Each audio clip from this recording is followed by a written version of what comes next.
रूस यूक्रेन युद्ध के बीच रूस की आगामी तैयारियों को देखते हुए अमेरिका भी उस पर नजर बनाए हुए है और रूस द्वारा उठाए गए कदमों पर समय समय पर अमेरिका टिप्पणी भी करता रहता है।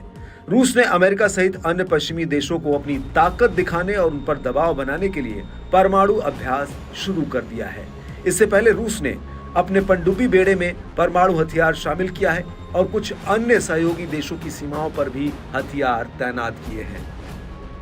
अब अमेरिकी रक्षा विभाग के मुख्यालय यानी पेंटागन के प्रेस सचिव मेजर जनरल पैट राइडर ने दावा किया कि रूस ने अंतरिक्ष में एक सैटेलाइट स्थापित किया है जो अमेरिकी अंतरिक्ष यान पर हमला करने में सक्षम है।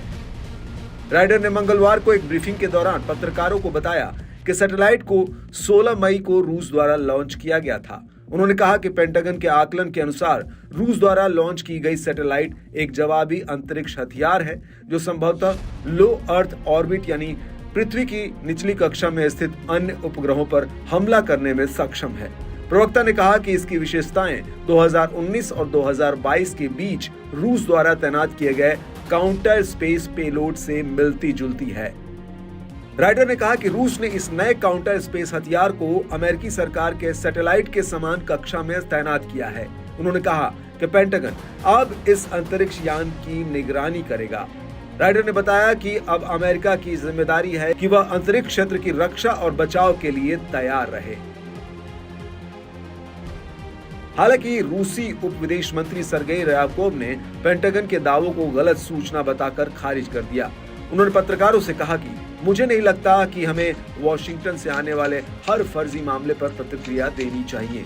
उन्होंने ये भी कहा कि रूसी अंतरिक्ष कार्यक्रम सुचारू रूप से विकसित हो रहा है और इसमें विभिन्न उद्देश्यों के लिए अंतरिक्ष यान की लॉन्चिंग शामिल है। इसमें हमारी रक्षा क्षमताओं को मजबूत करना भी शामिल है।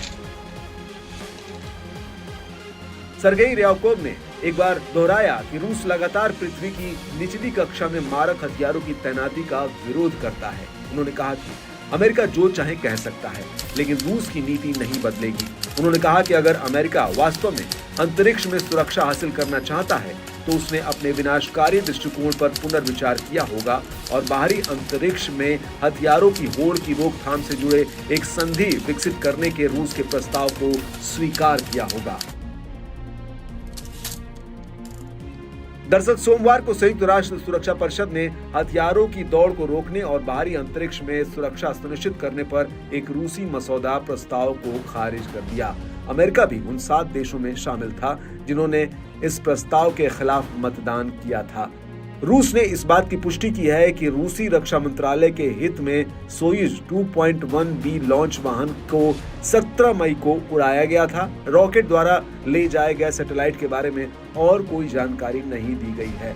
रूसी योजनाओं को देखते हुए लगता है कि रूस सिर्फ जमीन, हवा और पानी ही नहीं बल्कि अंतरिक्ष में अपनी सुरक्षा व्यवस्था को मजबूत करने में लगा है।